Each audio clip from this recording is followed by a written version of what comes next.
কষ্ট দিয়েন না আলেমদেরকে, অনুরোধ করে গেলাম। যুবকেরা, মুরব্বীদেরকে কিছু বলবো না, তোমাদেরকে বলছি, জীবনে কিছু করো বা না করো, মানুষের বরদোয়া নিও না। এই একটা ওয়াজ আজকে বাড়ি নিয়ে যাও। মায়ের বরদোয়া, বাবার বরদোয়া, ওস্তাদদের বরদোয়া, শিক্ষকদের বরদোয়া, আলেমদের বরদোয়া, ইমামের বরদোয়া, এলাকার দাড়িওয়ালা মুরব্বীদের বরদোয়া, এক কথায় কোনো মানুষের বরদোয়া নিস না।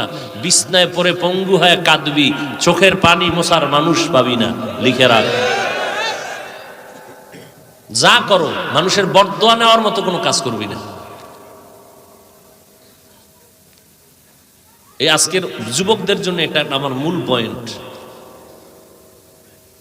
তোমার কবরে তুমি যাবা, আমার কবরে আমি যাব। এরপরও তোমার পিছনে কতটা মেহনত ওলামায়ে কেরাম করেন, কি দাও এর বিনিময়? তুমি একটা টাকাও তো দাও না।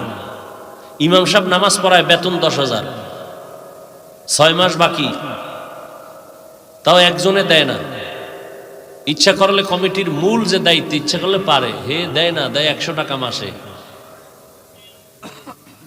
আর একজনে দেয় 20 টাকা, আর একজনে 5 টাকা, এরকম উঠাইয়া এরপরে ইমামের বেতন।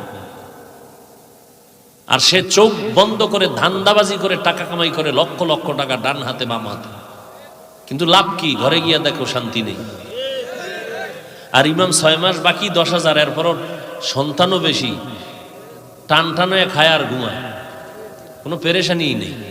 এই যে এত বড় করোনা গেল, আমাদের কাছে তো দোয়া চায় অনেকে পরিচিত, চাকরি নাই এই করোনায়, ব্যবসা নাই, স্কুল বন্ধ, কলেজ বন্ধ, একটা মাদ্রাসাও আমার দেশে বন্ধ হয়নি।